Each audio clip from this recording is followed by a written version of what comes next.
నమస్తే రమ్మగారు. నమస్తే జయ. రమ్మగారు, దీవెన హ్మ్. పెద్దవాళ్ళు, చిన్నవాళ్ళు దీవిస్తూ ఉంటారు కదా! దాని ఫలితం ఏమన్నా ఉంటుందా? ఎలాంటి ఫలితాలుంటాయి? ఎప్పుడు ఉంటుంది జయ. ఆశీర్వాద బలం అంతా ఇంత కాదు. మామూలుగా మనం చెప్తాం మీ ఆశీర్వాద బలం వల్ల మేము ఇలా ఇదయ్యామని. గుడ్ విష్, వీడు బాగుండాలి, వీడికి చల్లగా ఉండాలి, వీడు హాయిగా ఉండాలి, వీడు పైకి రావాలి, వీడికి మరింత చదువు రావాలి, వీడి వల్ల వీళ్ళ అమ్మ నాన్న సుఖపడాలి. ఇలాంటివి మనం 1కి 2 సార్లు 3 సార్లు ఎవరి దగ్గరైనా వింటూ ఉంటే మామూలుగా మనం ఏం చెప్పుకుంటాం జయ, మాట చాలా బలమైంది. అది ఇట్లా గాల్లోకి వెళ్ళిందంటే ఇప్పుడు నేను పిలిచా అనుకో, నిన్ను నా వైపు తిరిగేలా చేసేది ఏమిటి? మాటే కదా! కదా, ఒక వ్యక్తిని మన వైపు తిరిగేలా చేస్తుంది. పోనీ వాళ్ళ పేరే తెలియదు, ఏయ్ ఓయ్ అని పిలిచినా 10 మంది చూస్తారు మనకి. అవును. ఈ పదాల వల్ల ఉంది. అంటే ఒక ఎనర్జీ ఉంది కదా. మామూలు పిలుపుకే ఎనర్జీ ఉండి అవతల వ్యక్తి మన వైపు ఏమిటండి అనేలాగా చేస్తే, ఒక పాజిటివ్ వైబ్రేషన్స్ ఉన్న వాక్యాలకి బలం ఉండదు మరి ఉంటుంది. ఇందులో మహదాశీర్వచనాలు కొన్ని ఉంటాయి. పెద్దవాళ్ళు, గొప్పవాళ్ళు, స్థితప్రజ్ఞులు, చాలా పండితులు, బాగా వేదశాస్త్రార్థాలు చదువుకున్న వాళ్ళు, వాళ్ళ ఆశీర్వచనం మరింత పనిచేస్తుంది. ఇక అక్కడి నుంచి మన అంత పెద్దవాళ్ళు లేరు, అంత మహానుభావులు దొరకల. పెద్దవాళ్ళు మన ఇంట్లో, వాళ్ళకి ఎప్పుడు మనం బాగుపడాలనే ఉంటుంది. అవును. వాళ్ళ వాళ్ళ దీవెన కూడా మంచి ఫలితాన్ని ఇస్తుంది. ఎప్పుడు ప్రయాణాలకు వెళ్ళేటప్పుడు, ఏదైనా ఊరు వెళ్ళేటప్పుడు, ఏదైనా శుభకార్యం చేసుకునేటప్పుడు తప్పకుండా మనం మరి నార్త్ ఇండియన్స్ లాగా కనపడిన దగ్గర నుంచి పేరేపోనా అని మనం అనం, కానీ అనకపోయినా శుభకార్యాలు అప్పుడప్పుడు తప్పకుండా ఎవరైనా రేర్గా ఒక పెద్ద ఆయన వచ్చారనుకో మన ఇంటికి, ఎప్పుడో వచ్చారు 10 ఏళ్ల క్రితం, మళ్ళీ వచ్చినప్పుడు దండం పెట్టుకొని మనం కూడా పెట్టి వాళ్ళతో కూడా పెట్టిస్తాం. ఈ దీవెన మంచి ఫలితాన్ని ఇస్తుంది. ఈ దీవెన మీద ఒక చందమామ కథ ఉంది చెప్పు. ఈ చందమామ కథలో ఏం చెప్తారంటే, పూర్వం ఒక రాజుగారు ఉండేవారట. మామూలుగా జనరల్ రాజులు అనగానే వీళ్ళకు కొన్ని పద్ధతులు, కొన్ని నమ్మకాలు, కొంత దైవభక్తి ఇలాంటివి ఉంటాయని భావిస్తాం. అవును. వాళ్ళకి లేకపోయినా చుట్టుపక్కల వాళ్ళ వల్ల వాళ్ళకి వచ్చేస్తూ ఉంటాయి. ఈ మన రాజుగారికి అటువంటివి ఏం లేవు. పెద్దగా నచ్చేది కాదు ఆయనకి. పైగా ముహూర్తాలు, మంచి రోజులు అవి చూడడము అవి పెద్ద నచ్చేది కదా. ఆయనకి ఎప్పుడు తోస్తే అప్పుడు లేచిందే పరుగులాగా పోతూ ఉండేవాడు. కానీ ఆస్థానంలో అంతకుముందు వాళ్ళ నాన్నగారు ఉండగా ఆస్థాన జ్యోతిష్కుడు ఒక ఆయన, ఆస్థాన పండితుడు ఒక ఆయన, ఆస్థాన పురోహితుడు ఒక ఆయన, ఉద్యోగాలు ఉన్నాయి, వాళ్ళు ఉంటూ ఉండేవాళ్ళు. ఈ ఆస్థాన పురోహితుడు ఈయనకి చిన్నప్పటి నుంచి ఫ్రెండ్షిప్ ఉంది. ఆయన ఎక్కడికైనా వెళ్ళేటప్పుడు తీసుకెళ్లే గుంపులో పురోహితుడిని కూడా తీసుకుపోయేవాడు. అదే జ్యోతిష్యుడిని కూడా తీసుకుపోయేవాడు. కానీ అతని మాట ఏది వినేవాడు కాదు. శకునం బాగులేదు వద్దంటే, నువ్వు అట్లా అన్నా కాబట్టి నేను ఇప్పుడే వెళ్తా, అట్లా మొండికెత్తేవాడు. నమ్మకాలు లేవు. అయితే ఒకసారి శాస్త్రి, ఆ జ్యోతిష్యుడి పేరు, ఆ శాస్త్రుల గారిని కూడా వేసుకుని వీళ్ళు ఒక చోటకి పోయారు. ఒక అడవిలోకి వెళ్ళారు, ఒక వేట లాంటిది. బోళ్ళంతమంది దండనాయకులు వాళ్ళు ఉన్నారు. ప్రతివాడునే మనకి నమ్మకం ఉన్నా కూడా రాజుగారు మన పెద్ద అధికారి, అవన్నీ వేస్ట్ అంటే అవునండి అంటారు, తానా తందానా అంటారు. ఇంకా ఆయన్ని సంతోష పెట్టడానికి ఈ తందానానికి మ్యూజిక్ కూడా కొంచెం యాడ్ చేస్తూ ఉంటారు. వాళ్ళని మెప్పించడానికి చూస్తూనే ఉంటాం రమ్మగారు. ఒకవేళ మన పైన ఉన్న వాళ్ళు ఏదైనా తప్పు చెప్పినా కాదు అని చెప్పారు రమ్మగారు. దానివల్ల నష్టం మనకే నష్టం, ఉన్న వాళ్ళకి నష్టం అని ఆలోచించరు. ఆయన తానాగా తందన మ్యూజిక్ కూడా యాడ్ చేస్తారు. అయితే దండనాయకుడు, సైన్యాధిపతి, ఇంకా ఎవరో కొంతమంది అంగరక్షకులు గుంపంతా పోయారు. ఈ శాస్త్రి గారు కూడా వాళ్ళతో పాటు ఉన్నాడు.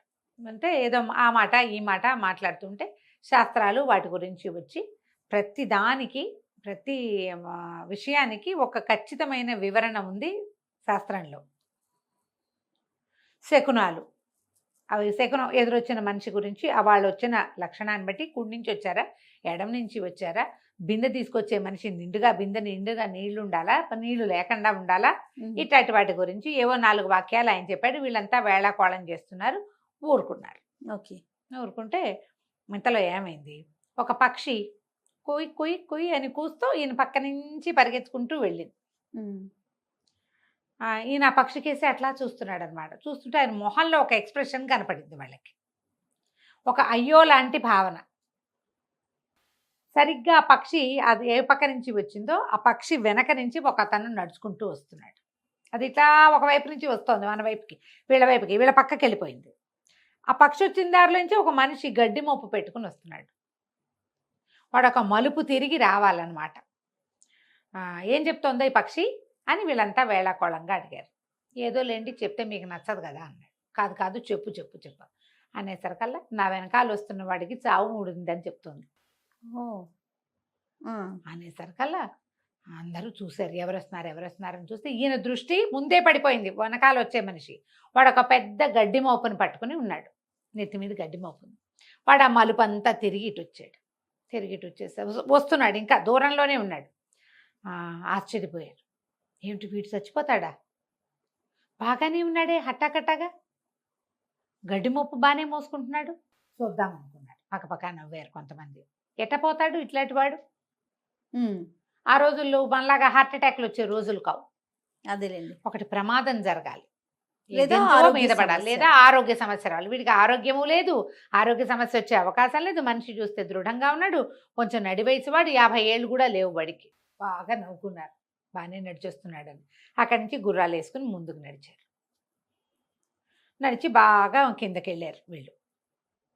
వాళ్ళ వెనకాల నుంచి ఆ మనిషి కూడా నడుచుకుంటూ వచ్చాడు. ఆడు ఎప్పటికి వచ్చాడో, చచ్చాడో బతికాడో వాడు మన శాస్త్రి గారి జ్యోతిష్యం ప్రకారం అని మళ్ళీ గుర్తు చేసుకుని నవ్వుకునేసరికల్లా సరే బాగా కిందకి వెళ్ళిపోయారు. ఆ కొండ మీద ఒక కొండ ఎక్కారు, కొండ మించి కిందకి వెళ్ళారు. ఏదో కనుమల్లో చిన్న పొన్న వేటాడారు. ఆ కనుమలకి దగ్గరలో ఒక చిన్న పల్లె ఉంది. ఈ పైకి వెళ్ళి గడ్డి కోసుకొస్తున్న వాడు సాయంకాలానికి, అంటే దాదాపుగా వీళ్ళు వాడిని చూసిన 2-3 గంటలకి వీళ్ళున్న ప్రాంతానికి వచ్చాడు. వాడు వెనకాల ఏవో 4 మేకలు అవి ఉన్నాయి. ఎదురొచ్చాడు. వచ్చేసరికల్లా వీళ్ళకి దండనాయకుల్లో ఒకడు గుర్తుపెట్టాడు. ప్రభు, మనం పొద్దున్న చూసిన వాడేనండి, శాస్త్రి గారు చచ్చిపోతాడని జ్యోతిష్యం చెప్పాడు కదా, వాడు వీడేనండి అన్నాడు. అనగానే రాజు అన్నాడు, ఏమిటో శాస్త్రి, నేను ఎప్పుడు నిన్ను డైరెక్ట్గా ఇలా అటాక్ చేయలేదు, కానీ ఇప్పుడు చూడు, నువ్వు పొద్దున్న చెప్పావు, ఆ పక్షి చెప్పింది అన్నావు, వీడు చచ్చిపోతాడన్నావు, అది నిజం అన్నావు. ఇప్పుడు మనం ఒక మాట చెప్పాం, దాన్ని బలపరచుకోవడానికి 4 వాక్యాలు ఎప్పుడూ మాట్లాడతాం మనం. అవును, ఆయన పక్షి కూతలు అబద్ధం అవ్వవు, అది చావును చూసొచ్చింది, అందుకే చెప్పింది అన్నాడు. అన్ని చెప్పావు, ఏది చూడు వీడు బతికే ఉన్నాడు అనేసరికల్లా ఈయన అన్నాడు, నా లెక్క ఎప్పుడూ తప్పదు, మీరు వినకపోయినా సరే నా లెక్క తప్పల ఏనాడు. మీరు రకరకాల ఇబ్బందులు పడతారని నేను చెప్పినప్పుడు మీరు వినకుండా వెళ్ళారు, కానీ మీరు క్షేమంగా తిరిగి వచ్చారు. ఇబ్బందులు పడ్డ మాట మాత్రం నిజం. రాజుగారు కామ్గా ఉన్నారు, మాట్లాడలా. అయితే ఈయన ఏమన్నాడు, సరే చూద్దామని, ఏరా అబ్బి, నేను ఎత్తి మీద గడ్డి మూటను కిందకి దింపన్నాడు. గడ్డి కిందకి దింపారు. ఆ గడ్డిలో ఇట్లా ఒక కొడవలు ఉంటుంది కదా, అది ఇట్లా గుచ్చి ఉంది. కొడవలు ఇప్పుడు వంకి కత్తి ఉంటుంది కదా, దాన్ని ఏం చేస్తారు, చేత్తో పుచ్చుకురాకుండా ఈ గడ్డి మేట్లలోకి దాన్ని పిడి దగ్గర పట్టుకుని ఇట్లా కొట్టామనుకో, అది టక్కిన లోపల పట్టుకుని ఉంటుంది. సరే ఆ కత్తిని తీసి గడ్డి ఊడదీసేసరికల్లా ఈ కత్తి వేటుకి 2గా తెగిపడిన పాము ఉంది అందులో, ఆ కట్టలో. నిర్ఘాంతపోయారు.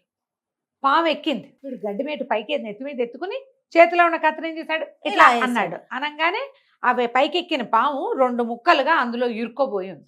బా, ఆశ్చర్యపోయాడు. పాము అయితే ఉంది అంటే వీడికి మరణం ఉంది, తెగిపోయింది. అప్పుడు రాజుగారు, మరి దీనికి ఏం సమాధానం చెప్తావు, నువ్వు చెప్పిన మరణం అయితే కనపడుతోంది, తప్పుకున్నాడు కదా, పక్షి చెప్పింది ఏంటి, వీడికి చావు మూడిందని చెప్పింది. చావు అయితే వచ్చింది దగ్గరికి, కానీ మూడల ఎట్లా పోయింది, ఇది పోయింది అనేసరికల్లా ఇది అన్నాడు. బాగా ఆలోచించి, ఒరే అబ్బాయి, ఏదైనా అద్భుతమైన పని చేసేవా నువ్వు ఇవాళ, వీడు ఏదైనా ఒక వరం పొంది ఉండాలి, ఏదైనా అద్భుతమైన పని చేసి ఉండాలి, ఏం చేసావు అన్నాడు.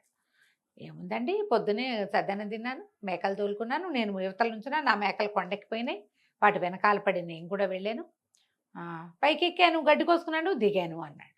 కాదు ఇంకేమైనా చేసావా జ్ఞాపకం చేసుకుంటే, అయ్యయ్యో గుర్తొచ్చిందండి, కొండమలుపు మీద ఒక ఋషీశ్వరుడు ఒక ఆయన కూర్చుని ఉన్నాడండి. ఆయన మూలకి కూర్చున్నాడు. నేను ఒక మేకపిల్ల అటు పోయిందని దాన్ని కేకేయటానికి మీ దగ్గరికి వెళ్ళేసరికల్లా ఇంత జపం చేసుకుంటున్నాడు. నేను దండాలు బాబు అని దండం పెట్టాను. ఆయన పచ్చగా 10 కాలాల పాటు బతకరా అన్నాడండి. దీవెన ఫలించింది. వాడు ఆయనకి దండం పెట్టి, ఆయన ఋషీశ్వరుడు, కళ్ళు మూసుకుని తపస్సు చేసుకునే ఆయన. ఇప్పుడు నువ్వు నాకు ఒకటి ఇచ్చి నేను నీకు ఒకటి ఇస్తే బార్టర్ సిస్టమ్, నువ్వేమీ ఇవ్వకుండానే నేను నీకు ఇచ్చింది వరం కాదు, 100% కదా. ఇప్పుడు అది ఎక్కడైనా లభిస్తుందా, మనకి తక్కువ లభిస్తుంది. అవునండి. ఏది ఆశించకుండా ఇచ్చే దీవెన అద్భుతమైన ఫలితాన్ని ఇస్తుంది. పచ్చగా 10 కాలాల పాటు బతకరా అన్నాడు ఆయన.